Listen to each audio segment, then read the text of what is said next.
The Durian Heat, bringing big ideas and critical opinions in Southeast Asia. Hey, you're back with me, Arlene. And this is Grace. And on our Durian Heat today, we are still with our two speakers, Jesslyn Mann, team member of Uniwarco, as well as Louise, founder of Claire, aka the Nurturer. And earlier on, we discussed about their businesses and awareness among Malaysians on greener products and sustainability. This time, we are going to talk about the green market itself and the future of sustainable business. As usual, Grace, green market is one of the projects that has started by Eco Nights.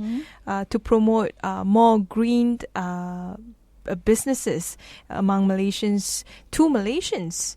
So, to start off our conversation today, what can we expect at the green markets? For coming green market, we are hoping to create more awareness in terms of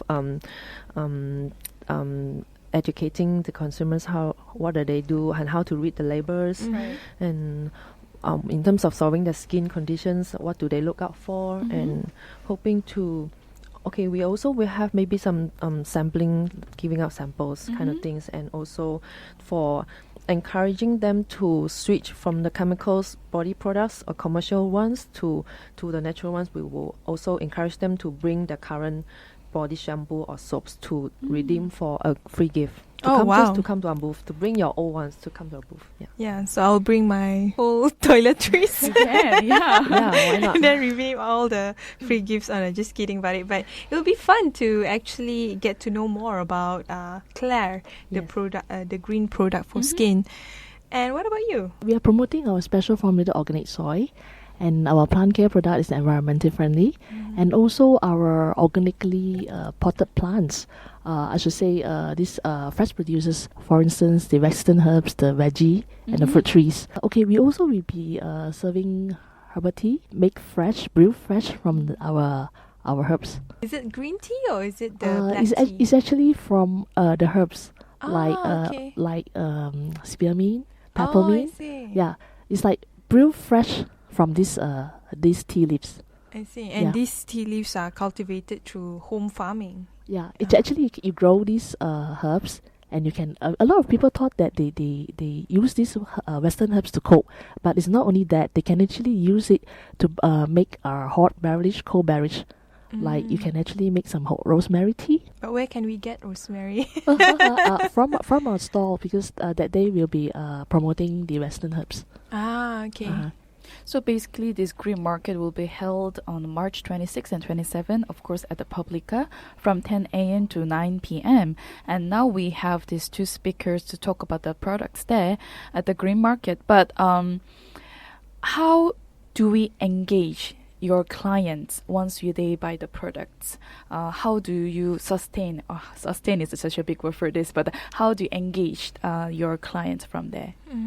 We will tell them how to maintain their plants so that they can grow well.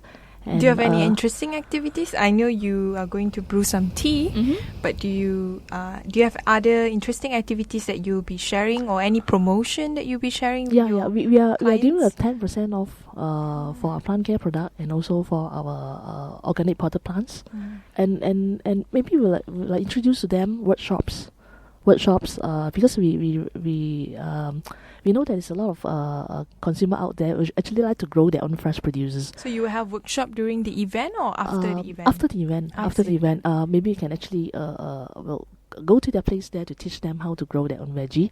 Basically, because as mentioned earlier, because nowadays people are very concerned.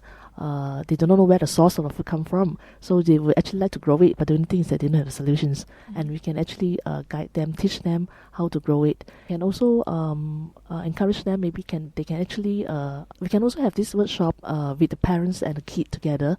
Then it will also foster a good relationship between them. At the same time, to learn about the real concept of organic gardening. For me, a lot of times my customer come back themselves because they sort of develop the habit of depending on my product, solving their problems. Like it's like a solution for them already. So I'm happy that way. So it's like a long-term customer relationships. Apart from there, we will also continue to hear from them and to hoping to continue to be part of the life. So it's to create more different products for them. I see. Do you have any promotion or any activity besides giving freebies? Promotions, we might be having some DIY sessions at the booth as well. So we will learn how to make skincare products using eggs and oats, I suppose. Kitchen sessions, maybe we'll have another sessions at my shop. Why do you think green market is important for you guys? I mean, you are developing social entrepreneurship businesses. And are there a lot of green markets out there? I think Eco Nights, so far, they have it at the, like last year we participated at the KL Eco Film Fest, and then now they're having a green market.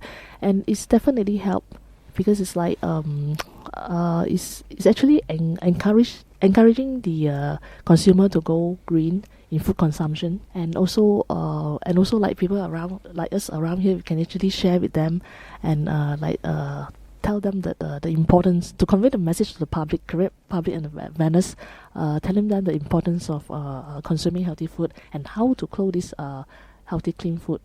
And about you, Louise? I think, for organization like Econites, they really did really good job in promoting going greens, and in terms of supporting local entrepreneurs like me and Jess, because we are part of the going green kind of advocates, and we need supporting platforms like this to expose ourselves.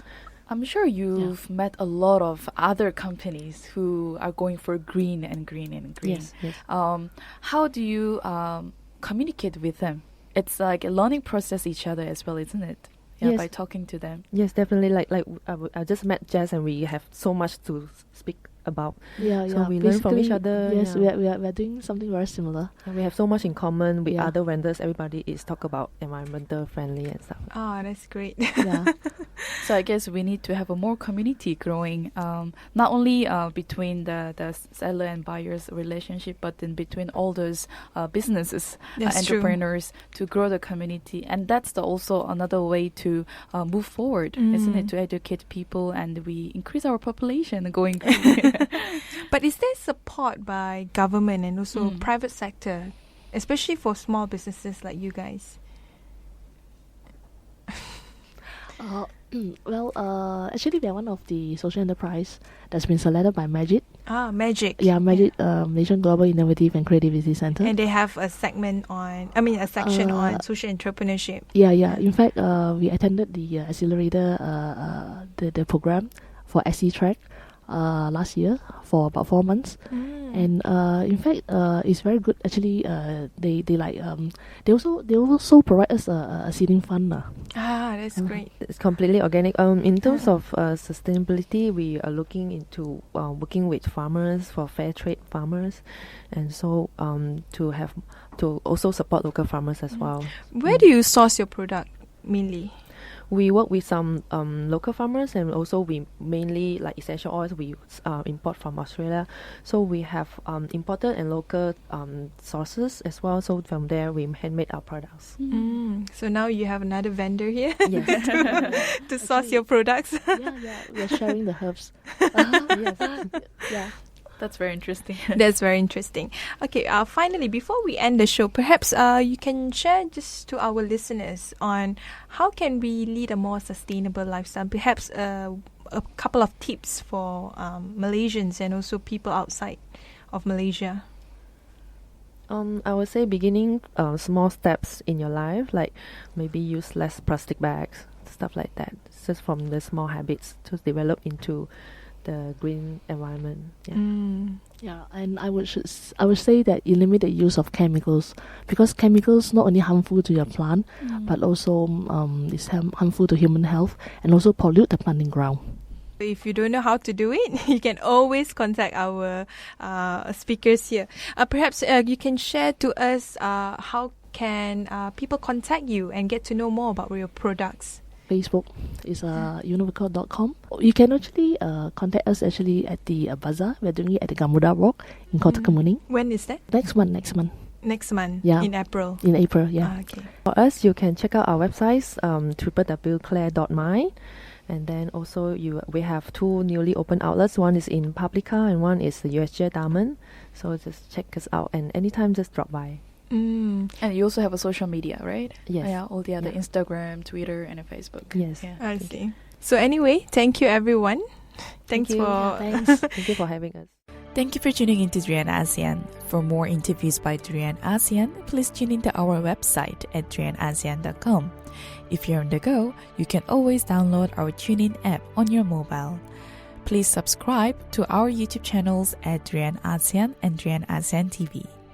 Don't forget to follow us on our Facebook page, Twitter, and Instagram. We always welcome feedbacks from our listeners.